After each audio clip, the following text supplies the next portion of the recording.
the style of these Gen Z protesters compared to previous generations of activists in Kenya. We're seeing them continuing to be relentless. Even despite the president continually on TV and taking a different stance on issues, saying he is willing to listen. We still see them relentless as ever. Thank you, Lillian. What we are witnessing in our country is unprecedented. In our history, we've never witnessed such demonstrations, not even in our worst moments in 2007-2008 during the post-election violence. It is even more unfortunate that the President of the Republic has addressed the nation 3 times, on 3 occasions, but the demonstrators are still on the streets. One thing, the demonstrations today are happening under a very different regime, under the new constitution, which offers a lot of protection to the demonstrators in terms of the Bill of Rights. Number 2, the demonstrators are using unprecedented methods in terms of mobilization, social media mobilization. But most importantly, that this is the first demonstration in our political history that is leaderless, is not directed by anyone. So there is no one to negotiate with, no one to talk to, and no one to convince to cede the ground. What the president should do, in my opinion, is to struggle and harness the national goodwill so that the nation is with him in convincing the Gen Z to stop the demonstration. But unless and until the president harnesses the national goodwill through action, we are going to continue witnessing these demonstrations, which are causing untold havoc to the economy of our country and to the social fabric of our nation. We've just listened to the Right Honorable Prime Minister's party, Raila Odinga's ODM, give a press conference, and we thought that it was going to be a press conference that is going to call for calm and what. But what we see is actually a rubber stamp to what is going on, and still calling on the president to react to what the Gen Z, the demands that he has been given. And you know, this has moved away from being a Gen Z movement, because what we are seeing now is the Gen Z themselves calling on all Kenyans of all walks of life, of all ages, to marshal their support behind this mass movement. In terms of, before we get to the ODM and their statement, in terms of how the Kenyan government has responded to these protests, we know that the president has addressed the nation 3 times now. So in terms of the response to these protests and what impact this had on this mass movement, what is your analysis on Kenyans' response to the president, even now being open to dialogue this coming Thursday? One, in the eyes of Kenyans, the president has been abandoned. He is seemingly the only one who seems concerned in government that there are demonstrations. The rest of government is not speaking. The minister in charge of security and interior has not spoken to the nation for the past more than 72 hours. And the president has been making serious attempts to speak to the nation, but the nation seems not to be listening. Why is the nation not listening? Perhaps the president is not speaking to the heart of where the problem is. There was a list that was circulating within social media of the demands that people are making. And these are not the demands by the Gen Z. It's the demands of the Republic coming through the Gen Z. Even the simplest of the demands, by now and by demonstration of goodwill, I think the government and the president ought to have acceded to 1 or 2 to demonstrate to Kenyans that we are indeed concerned about what this generation is raising. What the president requires does not even require the Thursday meeting, a forum. The president can issue an executive order that will address 70% of what this young generation has raised. The offices, the corruption issues, the regulation of government, reducing of the ministries, is something that the president can do through an executive order. He doesn't have to wait for the meeting. And if the Kenyans have to listen, then we have to keep asking the government, what is the bare minimum you are doing before people go on to the negotiations? But without that, I think we're going to go into much storytelling. We have meetings that are being planned, but I think the government is also getting it wrong. If you go on space as the head of state and as a government, how many Kenyans are on Twitter? You are going to speak to a different group from the people on the streets. Will the president target the people now on the Wayek Way demonstrating on the CBD? Some of them have no phones. Those who have phones, perhaps they're not smartphones. Those with smartphones have no bundles. So what is your target audience? Yeah, and talking about, target audience, I want us to go back to, the altering of the public discourse, around governance and accountability in Kenya.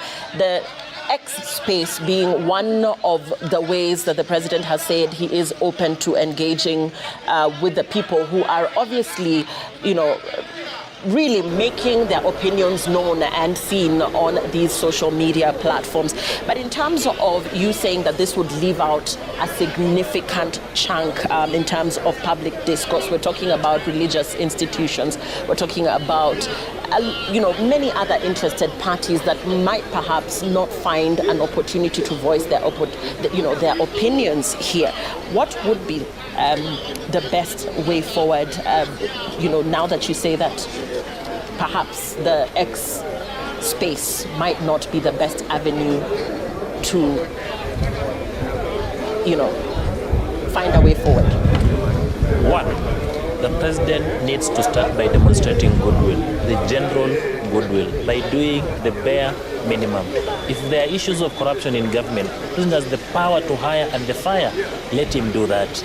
If there are things he can do without necessarily getting approval of institutions, let him do that. And secondly, he has to break the audience into some targeted groups. If you want to meet the youthful people, go to the social media.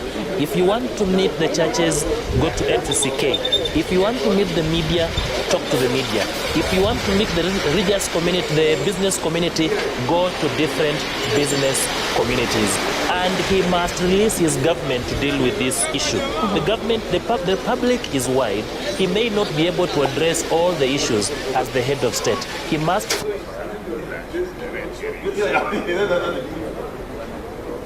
first bring his government together, and he must ensure that the whole of government approach is involved in solving this crisis. For instance, we have people who listened to him on Sunday, but how many people are able to watch the mainstream media that he was speaking to? This is the time to even go to the local media stations and speak to the people. This is the time to organize county-based forums and speak to the stakeholders.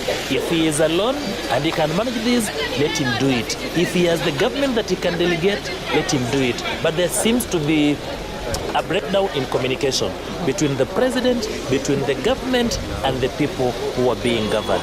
And that is why, as he speaks, nobody seems to be listening. And that tells him he has to change the approach of engaging Kenya. Nobody seems to be listening, but do you believe that this wave of activism could lead to substantial changes in government policy? The things that people are basically talking about, governance, accountability, political dynamics.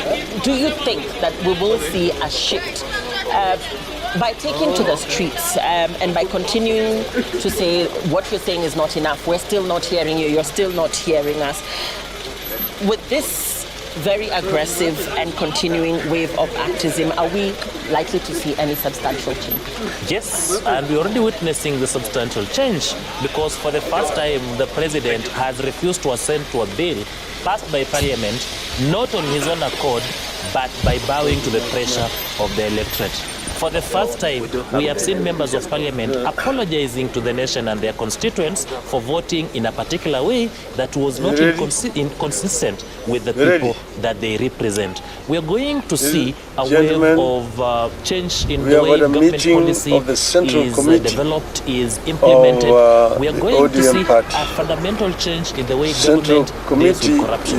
What this generation has demonstrated to government is, we can ask you to act. Issues if you don't act, we can act as well. In terms of getting the people's power and people's voices to be heard, we have succeeded as a country through this generation. However, my fear is that if this goes unmitigated, we are going to cause havoc and untold mystery in terms of economic and the social fabric of the nation. People are dying. Thank you, Your Excellency. We proceed straight to the statement of the Central Committee meeting of 2nd July 2024. To all these. and it is titled, "This is Kenya's last best chance." The Central Committee of the party has this morning held a meeting to deliberate on the ongoing crisis in Kenya. This meeting is happening at a most difficult time for our country, given all that has happened in the last few weeks. We are acutely aware that many families are still in mourning, having lost their loved ones, with civil society groups estimating that over 30 young Kenyans fell to the regime bullets in the course of the street protests. Many of these families are yet to bury these victims. On behalf of the entire ODM party, the Central Committee extends its deepest condolences to all those who have lost their loved ones and pray that God will comfort them in this time of tragedy. We also know that many were injured and some are still in hospital. We wish all of them quick recovery. We are in awe of the Kenyan youth who, through their unity of purpose, have stood with their fallen colleagues and raised vast sums of money in very short times to pay hospital bills for the injured.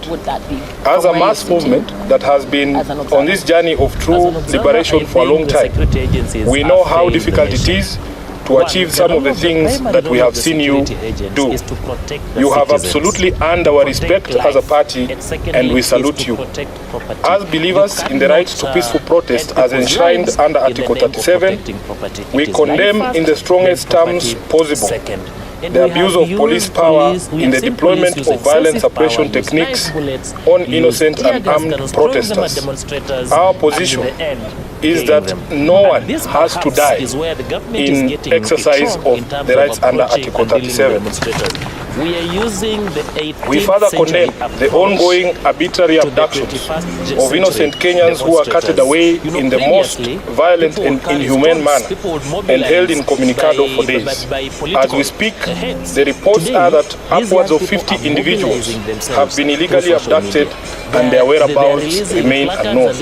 To make it worse, it is clear that no one in government is ready to take responsibility, to render an apology, or to make amends. The head of state himself has tried to distance his regime from these killings, injuries, and abductions, instead conjuring up theories when everyone can see the blood on his hands.